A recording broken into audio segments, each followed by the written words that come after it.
High, আজকে আমি আপনাদের দেখাবো কিভাবে খুব সহজে নন ইন্ডাকটিভ রেজিস্টর তৈরি করা যায়। নন ইন্ডাকটিভ রেজিস্টর বাজারে পাওয়া যায়, কিন্তু এগুলোর অনেক দাম বেশি। তাই আমি দুইটা সাধারণ ইন্ডাকটিভ রেজিস্টর দিয়ে নন ইন্ডাকটিভ রেজিস্টর বানাবো। প্রথমেই জেনে নেই নন ইন্ডাকটিভ রেজিস্টর আসলে কি। আমরা যে সকল তারের মাধ্যমে রেজিস্টর তৈরি করে থাকি সেগুলো এক ধরনের কয়েল তৈরি হয়, যেরকম এই যে এখানে দেখা যাচ্ছে ওয়াইন্ডিং করা আছে। তো এই যে কয়েল, এটা রেজিস্ট্যান্সের সাথে সাথে ইন্ডাকটেন্সও যোগ হয়ে যায়। তো এই ইন্ডাকটেন্স অনেক সময় এমপ্লিফায়ার টেস্ট করার সময় বিভিন্ন রকম সমস্যা তৈরি করে, আমরা অ্যাকুরেট ভ্যালু পাই না। তাই আমাদের দরকার নন ইন্ডাকটিভ রেজিস্টর, যেটাতে ইন্ডাকটেন্স থাকবে না বা খুব কমই থাকবে। নন ইন্ডাকটিভ রেজিস্টর সবচেয়ে বেশি কাজে লাগে এমপ্লিফায়ার লোড টেস্ট করার সময়। যখন আমরা কোনো এমপ্লিফায়ারের আসল পাওয়ার ও সাউন্ড কোয়ালিটি টেস্ট করতে চাই, তখন স্পিকারের বদলে একটি ডামি লোড ব্যবহার করি।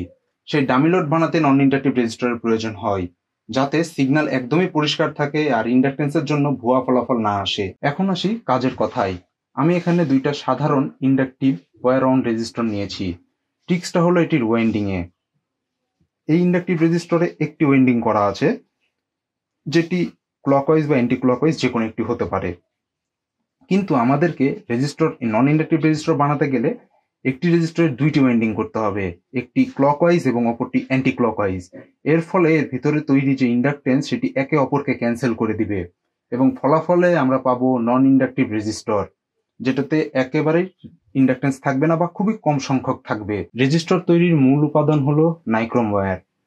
নাইক্রোম ওয়্যার বাজারে কিনতে পাওয়া যায়, যেগুলো আমাদের বিভিন্ন রকম হিটিং এলিমেন্ট বা হিটিং কয়েল নামে পরিচিত। সেইখান থেকে তার সংগ্রহ করে আমরা রেজিস্টর তৈরি করব। এই ভিডিওতে শুধুমাত্র রেজিস্টর কিভাবে তৈরি করতে হয় এবং সেটির পরিচিতি সম্পর্কে আলোচনা করা হলো।